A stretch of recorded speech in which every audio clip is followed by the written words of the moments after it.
Hey everybody, it's Ryan, and if you ever wanted to know what snow feet were, this video is for you. So the wifey and I were trying to do something a little bit different, trying to mix things up again on the old ski slopes, and was like, we'll give these things a shot. So I want to kind of give you an overview of what these are, what kind of makes them up, how they fit, all that fun stuff, and then what the experience is on the old snow with the snow feet. Now, first thing you'll notice is it's pretty much one size fits all. And the reason is because you're probably going to want to have some sort of snow boot. You can wear, like if you have, let's just say you have snowboarding boots, or pretty much just any kind of waterproof boot, depending on how cold you expect your feet to get. You can strap these things down onto them.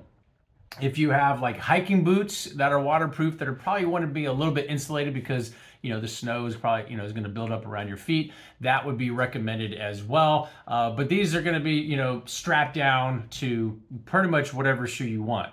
The straps are very easy to use, just like if you've used snowboard bindings before. They come off extremely easy, and you kind of ratchet them on like that. Very easy to use, very easy to take off.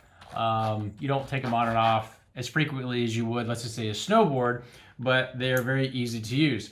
On the inside here, there's some padding right here, so when they, strap down as hard as you can get them on there, just like if you were putting on, snowboard bindings, same exact thing. There's padding in here. It's all waterproof, and then your shoe just kind of fits right in there.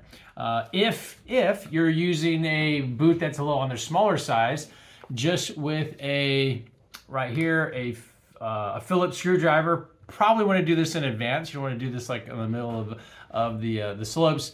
Phillips right here, and then you can tighten these up and get this much tighter.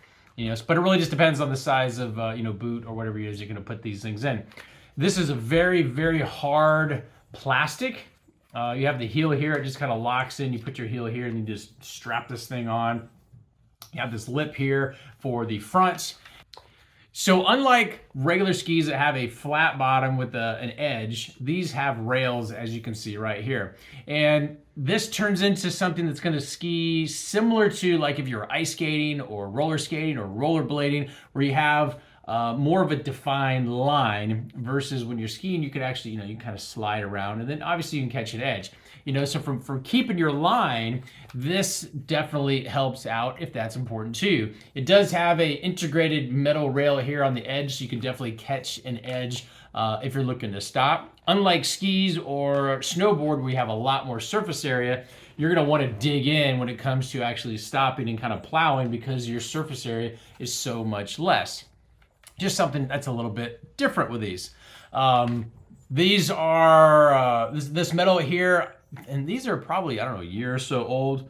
There's no rust or anything like that, and I don't even really take very good care of these things. But you can see there's a little wear in there, as what you would expect depending on the surface you're skiing, you're sliding over. But they hold up real good. I mean, you can't bend them. I mean, they're like as stiff as they're just stiff because it's so short. So if you're looking for these and you want to know kind of what the experience was, hopefully this kind of answers any questions, especially about the fit, because some people are like, it's one size fits all. How does that make sense? You can definitely ratchet it down, and even the smallest feet, I wouldn't say like children feet, but youth or adult, these things will more likely fit for sure. Hope that helps, and we'll talk to you soon.